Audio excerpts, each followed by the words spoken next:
María Alballés, que fora unha baza coñece, evidentemente. Pois eu recuperei unha frase do gran experto en toponimia española que dicía que hai quen va por el campo cazando perdices ou conejos e outros cazamos topónimos. En realidade, Pepe Cáccamo neste libro de poemas levou a cabo un exercicio de recolección dos topónimos esdrúxulos de Galicia. Por iso, nesta caixa, neste libro, hai unha reverberación, hai unha mestura de sons prerromanos indoeuropeos, unhas raíces por aí agachadas, hai sons que se manteñen no topónimo esdrúxulo, cobran unha especial vixencia rítmica e musical, escura, húmida. De alguma maneira, o topónimo esdrúxulo lévanos a un son escuro, húmido, terrestre, inmaterial, un ecoar, sons.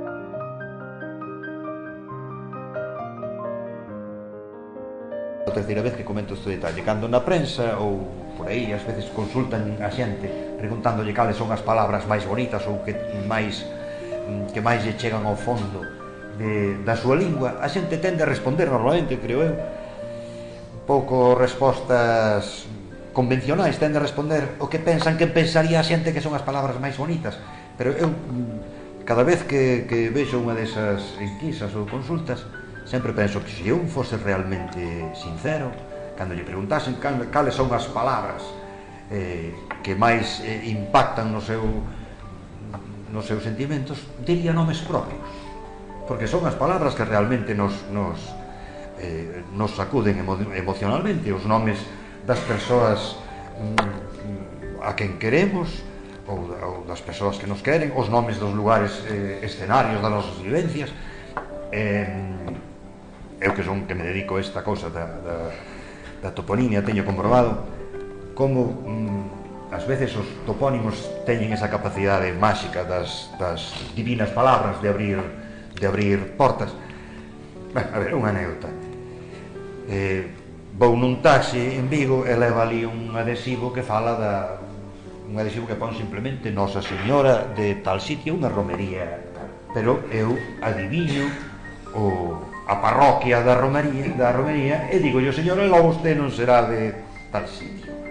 Outro dá a volta, mírame con a cara e eu remato e digo, é de Cartella de Riba ou de Vila Vidal ou calquera. Xa non está disposto a non cobrar unha carreira, pare aquí que tomamos un café,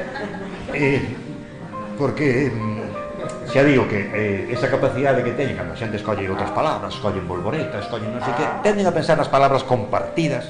Agora, estas outras que realmente sí que nos afectan non son moeda de cambio común, é dicir, que normalmente a capacidade suxestiva desas palabras queda reservada para nós.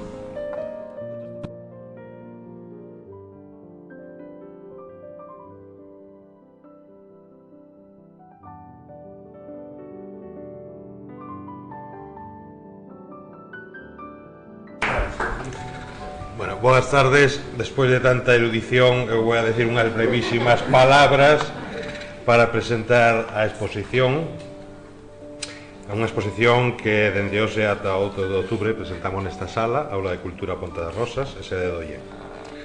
Parafraseando un militar sermano do século XIX, poderíamos dicir que os obxectos que compoñen esta mostra representan unha continuación lóxica e coherente do oficio do poeta Xosé María Álvarez Cáccamo por outros medios. E revelan de maneira densa e directa as estreitas relacións, analoxías e realimentacións que as artes manteñen entre sí. Sexa cal sexa o medio, a poesía vén da man do poeta, e o soporte, literario, plástico ou musical, convértese entón no espello no que o pensamento poético se reflicte.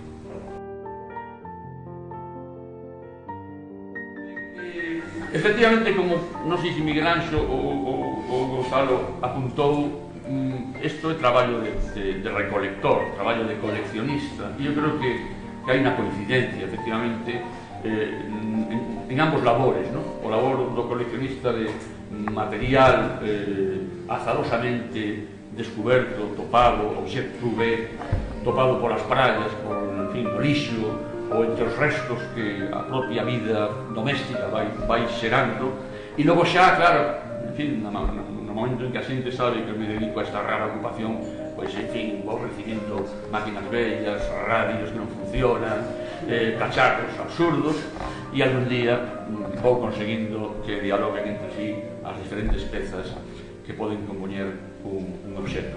Aí hai, por tanto, un traballo de recolector, como hai un traballo de recolector nos topónimos, porque isto comezou simplemente porque quedei un día fascinado co topónimo de Córdoba. O topónimo, o enclave xeográfico, todo eso fascinoume de tal xeito que decidí empezar a coleccionar topónimos etruscos. E comecei a coleccionarlos simplemente pensando neles, ou cando iba por aí adiante no coche fixándome nos rótulos, nos estrúxulos rótulos, pero chegou un momento que me decatei de que os topónimos do uso daba moito xogo musical, poético, comecei a xogar e decidí xa unha procura exhaustiva, e a procura exhaustiva foi a golpe de ordenador e de internet para toparme co nomenclator de Galicia, nomenclator onde aparecen os topónimos de entidades de poboación maiores, concellos, só hai un concello esdrúxulo, me parece que Gándara, parroquias e lugares. Por debaixo de lugares, bueno, ten que haber moita toponimia esdrúxula, pero non nomenclator non viñen. E, bueno, 135, 136 topónimos esdrúxulos son suficientes, penso, para comenzar a traballar. Bueno, por outra parte, non sei se algún día seguirei facendo libros de toponimias esdrúxulas xa con microtoponimia, ¿no? O cántico dos microtopónimos esdrúxulos. Como decíamos...